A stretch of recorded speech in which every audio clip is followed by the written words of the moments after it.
Between stimulus and response, there is a space.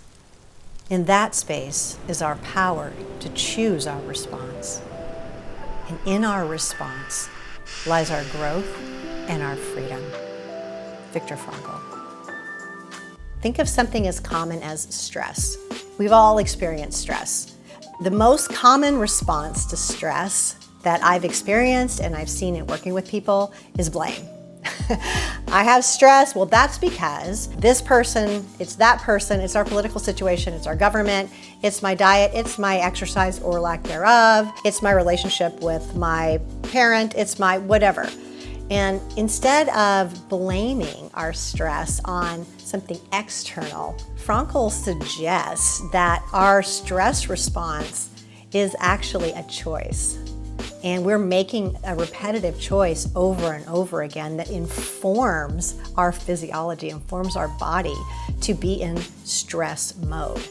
That is one reason I'm so excited to work with my good friend, Brian Mackenzie. I'm not a neuroscientist, but I've worked with plenty of them. And, we stumbled onto this thing with breathing in a way that, isn't actually new. It's probably a 5,000-year-old concept.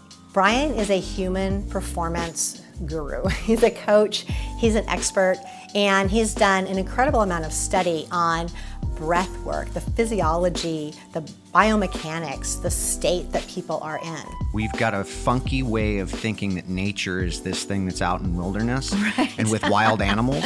Yeah. And that's not true.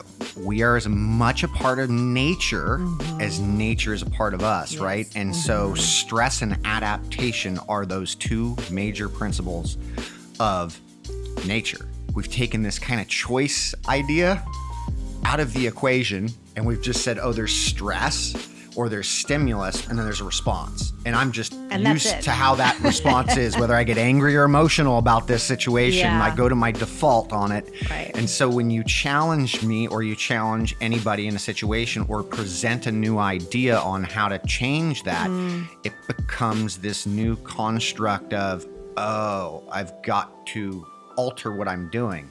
And in that thought process, there's a lot of things going on.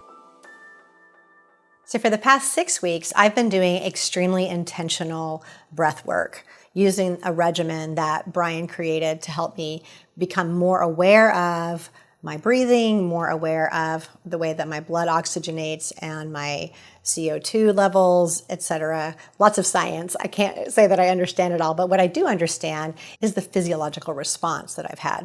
Breath is a very simple, clear, distinct way to access additional resource. Your breath is what gives you access to the resources that you already have.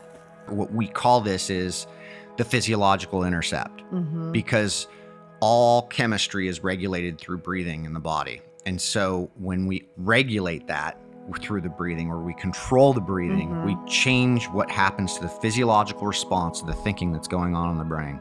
And you know this is true when the opposite is happening, when you're out of breath, or you're like, oh, I can't breathe, or something's happening and your blood pressure starts to rise, or you feel panicky. Your resource starts to constrict. So I am at work and I'm in a situation where I have to go to a meeting and I'm nervous about the meeting. I feel anxious. I don't know what's going to happen. I might get in trouble. I'm making up all these things in my head because I don't really know. A lot of stories. A lot of stories going on. And what's happening to my breathing probably in that space. If you're not aware of the breathing, the breathing's speeding up. Okay, so I start breathing. And am I more breathing through my mouth naturally?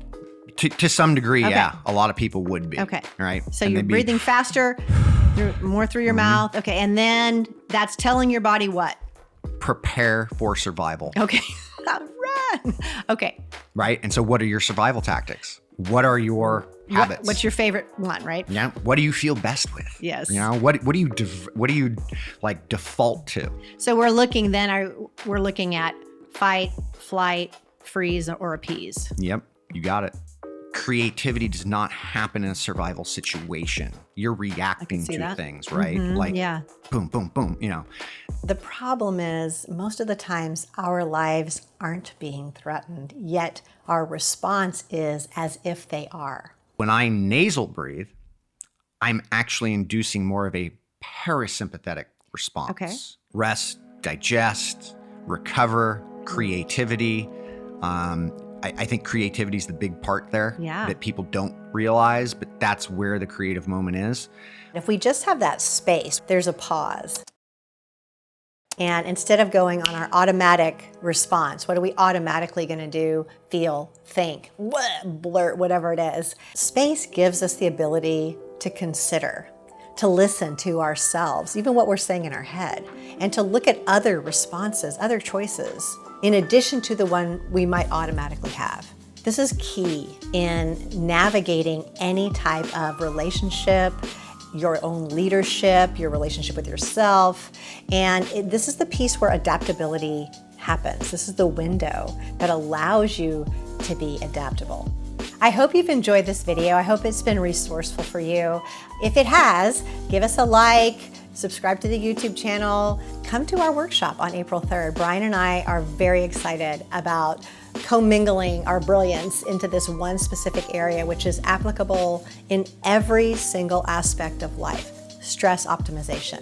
Stress isn't going away. You can utilize it, you can harness it towards your vision, you can harness it towards the things that are most important to you in life in some super practical, real life scenario ways. We might as well use it as a resource. So come join us and do that.